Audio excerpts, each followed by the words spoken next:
What's up everyone, Soldier Deejus reporting for duty, bringing you the second installment of the Climbing the Rating Ladder series. I'm very happy to hear that many of your messages telling me about how helpful the last video was, so decided to continue the series about reaching that next level. Anyway, in this second installment, we're going to discuss tips on how to reach that upper intermediate level in Advance Wars, or in Advance Wars by Web, the 1150 level. If you've already made it to 1,000, congrats, give yourself a pat on the back. You're already in the 85th percentile of players on Advance Wars by Web. Although half the active accounts are probably like 700 rating Grim alts. But anyway, these tips are a bit more complex than the last video. So if you haven't watched that, I recommend you click that little I button thingy in the top right corner and check it out. Anyway, let's get down to it. Number 1, Infantry Walls. Infantry walls are one of the building blocks for higher level play. Some of you have heard this term before, but when I say infantry walls, I mean literally lining up infantry side by side, serving as meat shields for your stronger, more expensive units. Having a proper infantry wall can save your tanks and other expensive units from taking unneeded combat. Effectively, what you'd like to do is take all engagements on your own terms, so you're the only one gets to conduct vehicle attacks while your opponent is stuck wasting their time using their vehicle attacks on cheap infantry. Infantry walls are typically more common in standard battles than in fog, since they require a lot of calculation and positioning to thwart enemy attacks. They also work in fog, but since you have limited intel, your infantry walls may crumble if your opponent has more units than expected when they attack. This is why strong side, weak side is so good in fog. You want to be able to overcome any potential infantry walls you come across when fighting your opponent. Anyway, now let's see infantry walls in action versus two strong opponents that I played, Starflash 250 and Soth, both of which were in the Advance Wars by Web Grandmasters Tour, so they are some pretty damn good players. So this example comes from a game between me and one of my biggest rivals, Starflash 250. This was early on in a game, and Starflash wanted to get a free hit off using his recon against one of my infantry. He figured that since he has a tank as backup, he could use it as a deterrent so my tank wouldn't attack his recon, therefore giving his tank a free first strike on my tank. However, I had other plans for this. So Starflash went through with the attack, weakening one of my infantry. However, I went in and attacked that tank, and then I used infantry walls to my advantage to protect my tank. First, I moved all the infantry from the top down, covering the sides of the tank at the side and the top so it couldn't be attacked from there. Next, I followed up by killing the recon using one of my infantry to follow up on it. And lastly, I moved one of my infantry down, completely securing the tank from any follow-up attacks from his tank, effectively killing off his recon and eliminating his first strike advantage, therefore ruining his plan. So that was a nice micro-level example of infantry walls. Now let's examine a macro-level example. This was from a game between me and Soth. I was Eagle and Soth was Kindle. In this instance, as an Eagle player, I want to be as stally as possible so I can build up as many units as possible before using my superpower. Therefore, I used infantry walls to effectively elongate the game and stall it out so I could build up more units. If you look at the bottom of the map, my position is completely locked. He can basically do very little damage to me, even if he goes on an all-out attack. He can basically get a few infantry kills, but he'll have a lot of counterplay with artillery, anti-air, copters, tanks. It's just very hard to break through. One of the turns he gets impatient and attacks a couple of my infantry. The thing is, I can easily just cycle those back and put some fresh new infantry on the front lines, effectively negating this entire attack and getting a couple infantry kills in the meantime. Eventually, Soth gets very impatient because he's a Kindle player and just goes all out attack. Unfortunately for him, I have tons of counterplay in this example. My tanks can get follow-up attacks on his tanks, my artillery have tons of advantages, my anti-air will get a kill on a copter, my copter will get plenty of attacks. So basically, after he used this turn to attack, I won about 2 to 3 turns later because my counterattack was so devastating. Number 2, Move Planner. The move planner is a key part of reaching the next level by calculating attacks before you engage, giving you the potential to take a good move and maybe even find a better move than your initial idea. I like to compare the move planner to a bicycle helmet. It looks kind of stupid and you feel like you don't need it if you're good enough. However, it can really save you. Truth be told, I didn't start using the move planner until I hit around like 1200. However, these days I use it more and more often and can also have great utility planning around enemy scops and cops. For those of you that don't know, the Move Planner is a tool in Advance Wars by Web that allows you to plan your next move, so aptly named. You can move your units, you can set their HP, you can wait, you can unweight them for moves again, you can create units. I often use the Move Planner to see if I can effectively create an infantry wall in most scenarios after an attack, or to plan a worst case scenario depending on what the opponent can throw at me. The thing about the Move Planner is it will not display movement of units, so you will have to memorize the movement of each unit, and you will also have to calculate terrain costs on your own. My most common usage for it in Fog is the CO Power Calculator, which will assist in determining where the COs with missile attack powers like Sturm, Rachel, and Von Bolt will land. You just go up here, you take which CO you want, choose which side, say I'm facing green, and then you show the missile. This is where a Storm missile will hit the red player, and you can see if I move units out of the way, it shifts live, so you can also use it as a nice diversion if you want to hit the missile in a certain area. You can also use it for Rachel, which I find extremely useful, and it will show all 3 missiles. However, sometimes there's overlap. So if you hover over the apply power, it will show you the coordinates. In this instance, it looks like the HP missile and the cost missile will hit at the same exact coordinate. Basically, the Move Planner encourages calculation and patience. So if you're like me and rush your moves only to realize you made some really dumb mistakes, it really helps slow down the game. I highly recommend you give it a shot. Number 3, order of attack. One easy to remember, but quite effective tip for improving the efficiency of all your battles is attacking with your farthest units first, your units farthest from the front lines. This allows you to have the greatest flexibility in attacking, so your closer units will be able to stage follow-up attacks on your opponent's army. If you attack with your close units to the front line first, you may find that your back units are unable to reach for further counterattacks after you get past your enemy's first front line.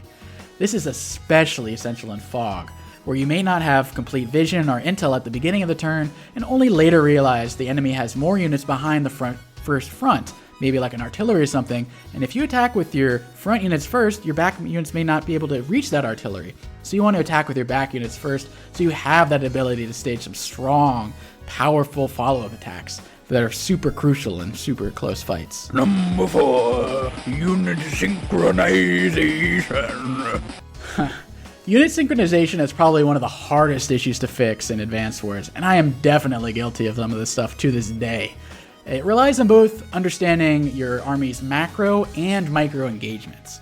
Basically, in layman's terms, unit synchronization means that your game plan falls in line with your current engagements. For example, if you're playing a game and you're pumping out tanks for the majority of it, and then you suddenly decide to make artillery to back them up, or maybe even a medium tank to back them up, you're going to need to have to pull back your army by virtue of the fact that these new units that you're pumping out, they take longer to reach the front lines. Medium tanks only move 5 spaces, artilleries move 5 spaces, and they also need to stop before they shoot. So when you change up the composition of your army, you're going to need to adjust for it. Same thing if you're building mechs. You're going to have to fall back to your position because the mechs are going to take so long to reach the front lines. You basically just can't change your strategy mid-game and think that everything's going to keep going as it has been going. You need to make your micro engagements match your macro plans. This is also true with overextending. Yeah, we all know overextending bad. But if you do overextend, moving artillery and mechs and the like will take ages for them to reach the front lines. So if you're inclined to build them, do a slower and more powerful push rather than pumping out units and trying to push to the front lines immediately. Here's a recent example I had in a game I lost. I was playing Sammy, which I normally don't, and I was kind of unused to her slow mech and artillery development. I sent my tanks forward, pretending I was Andy or Drake or whatever, before I realized that 75% of my army was left behind because most of my army was mechs and artillery, which left my tanks to fend for themselves on the front lines. Unit synchronization often overlaps and exacerbates issues with overextension.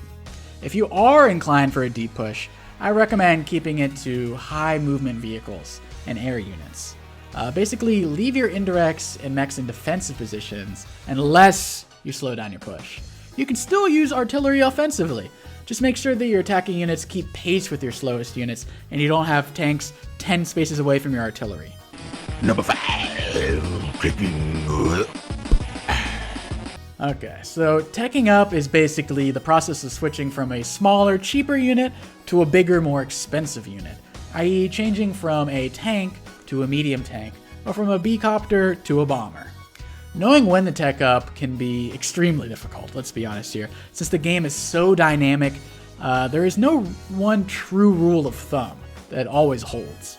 Despite this, there are a few rules I generally follow to determine when I want to tech up to bigger units, or when I want to keep, creating smaller, cheaper vehicles. One example of a teching up rule of thumb that I have is creating a medium tank when you see your opponent put 3 tanks on the same front.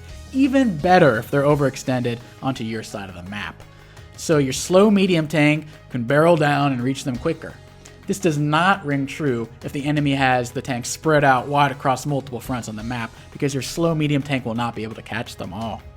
Regarding neo tanks, I tend to favor them over medium tanks when I'm extending deeper in the middle, or maybe I'm a little bit overextending versus my opponent. If I'm on the defense, however, I prefer to build a medium tank plus an artillery, which is the exact same cost as a neo tank. But those 2 units, a medium tank and artillery, are much stronger defensively than a neo tank. However, they're constrained by 5 moves. So basically, neo tanks if you're going on the offensive, medium tanks and artillery if you're going on the defensive on a certain front. Regarding bombers, man, I love bombers, but I typically only build them if my income is 25k plus. And I've seen my enemy make at least a couple medium tanks or neo tanks. I also enjoy teching up bombers when I want to boost my unit count, so I can put 1 bomber on the airport and pump out infantry from my other bases, which can increase my unit count. Rockets for me are typically a no-go, especially in fog where they don't really serve as much of a deterrent. I don't build mega tanks, period, just don't touch those things. I refrain from battleships and carriers unless I'm winning considerably, or maybe a battleship I'd consider if it would greatly contribute to the battle I'm currently in without being threatened by copters or stealths or something of the like. I usually don't build stealths unless I'm ahead and my opponent has spammed anti-airs and is strapped for cash, so I can force them to build a fighter using 20k of their own funds when they're behind in income. Number 6, transport abuse. Transport abuse. One of my favorite little hidden gems about Advance Wars by Web and how to get ahead of your opponent. Although, once again, I made a great video on this, actually my first video ever on this channel, so I highly recommend checking out that video and clicking that little eye. If you're one of those people who brainlessly creates tank openings on every single map, you should check it out and expand your mind. Number 7, mental state. So this is a little more serious topic than the other tips, but psychology is a huge part of competitive games, and Advance Wars is no different. I find that your psyche can greatly contribute to how well you can play the game. Frustration with yourself and growing expectations are often the culprit behind many tilts and poorly played matches. I've thrown matches where I was winning convincingly just because I was so disappointed with myself. I've come close to quitting this game multiple times just because I was so angry with myself. The thing about frustration of not meeting expectations is that, unfortunately, it really never ends. Once I reached 1200 in Advance Wars by Web, I was ecstatic for a week or so. Then later in the month, when I was at 1300, I would get furious if I ever dropped below 1250. This phenomenon is called hedonic adaptation, and it's the reason why Jeff Bezos and Elon Musk and all those guys are never really satisfied that they don't have enough money. They continue to drive for more and more despite having enough already. The goalposts always move.